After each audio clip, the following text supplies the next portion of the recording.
कितने लोग सुबह उठते ही अलार्म बंद करके फिर से सो जाना पसंद करते हैं। अंधेरे कमरे में बजता अलार्म, थका हुआ चेहरा और भीड़ भरी मेट्रो। दुनिया के सिर्फ 13% आबादी ही अपने काम से सच में खुश है। तो सवाल ये नहीं कि आप थके हुए क्यों हैं, सवाल ये है कि क्या आप उसी जिंदगी को सच में जी रहे हैं जिसके लिए आप पैदा हुए थे, या बस आप सरवाइव कर रहे हैं। हमसे शुरू से ही कहा गया है कि अच्छी पढ़ाई करो, डिग्री लो और सेटल हो जाओ, लेकिन सेटल होने के बाद भी दिल बेचैन सा क्यों रहता है। हम नौकरी करते हैं, सैलरी मिलती है, वीकेंड आता है, लेकिन अंदर से आवाज आती है, क्या बस इतना ही है। यही वो जगह है जहाँ कॉलिंग का सवाल शुरू होता है। लेकिन सच ये है कि अगर आप सुरक्षित खेलते रहेंगे तो आप कभी जान नहीं पाएंगे कि आप किस लिए बने हैं। भौतिक स्तर पर हम लोग अक्सर जीने के लिए खुशियाँ ढूंढते हैं, लेकिन मतलब नहीं ढूंढते, और बिना मतलब की जिंदगी आपको अंदर से खाली कर देती है। मशहूर मनोवैज्ञानिक होलोकॉस्ट सर्वाइवर विक्टर फ्रैंकल ने कहा था कि इंसान को जीने के लिए एक वजह चाहिए, सिर्फ खुशी नहीं, एक कारण। इतिहास गवाह है, महान लोग आराम से नहीं बने।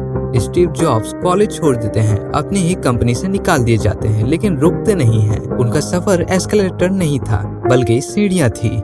उनको अपना हर कदम खुद उठाना पड़ा। सब कुछ बदलता है उस दिन जब आप समझते हैं कि फेलियर दुश्मन नहीं है, असल में वो ट्रेनर है। इसे एक सिंपल उदाहरण से समझे। जैसे जिम में मसल टूटती है, वैसे ही सपने भी टूटते हैं, लेकिन हर टूटन आपको मजबूत बनाती है। लेकिन बात हो रही है यहाँ आपके कॉलिंग की, और कॉलिंग खोजने का टर्निंग पॉइंट है दर्द से भागना बंद करना। अगर आप अपनी कॉलिंग नहीं खोज पाते हैं तो क्या होता है, आप काम तो करते रहेंगे लेकिन जी नहीं पाएंगे। धीरे धीरे आपकी पहचान ही सिर्फ आपकी जॉब बन के रह जाएगी। लेकिन इंसान रोबोट नहीं है, इसीलिए पोर्टफोलियो लाइफ का एक विचार आता है जहां आपकी पहचान सिर्फ एक चीज से नहीं बल्कि कई रोल से बनती है। काम, घर, खेल और मकसद। जब ये चारों बैलेंस में हो तभी फ्लो आता है। मनोवैज्ञानिक मिहाइली चुकास्कमिहाइली ने इसे फ्लो स्टेट कहा है, जहां चुनौती और काबिलियत मिलती है। हम सब सेल्फ मेड सबसे प्यार करते हैं, लेकिन सच्चाई यह है कि कोई भी अकेले नहीं जीतता। मेंटर्स, दोस्त, परिवार और अनुभव, ये आपकी कहानी का हिस्सा है। सेल्फ मेड मैन एक मिथ है। कॉलिंग कभी अकेले पूरी नहीं होती, और सबसे बड़ा सच है कि आप अपनी कॉलिंग को पूरी तरह से खत्म नहीं कर पाएंगे, क्योंकि वो सिर्फ कोई प्रोजेक्ट नहीं है,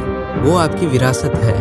आप मरेंगे, ये कठोर है लेकिन सच है। लेकिन सवाल ये नहीं है कि आप कितने साल जिए, सवाल ये है कि आपने वो किया जो आपके बाद भी जिंदा रहेगा। एक कॉलिंग का मतलब मास्टरपीस बनाना नहीं है, बल्कि ऐसा जीवन जीना जो दूसरों को आगे बढ़ने की हिम्मत दे। रिस्क ले, गलतियां करे, मेंटर्स ढूंढे, रुके नहीं, क्योंकि सबसे बड़ा खतरा फेल होना नहीं है, सबसे बड़ा खतरा है कभी कोशिश ही ना करना।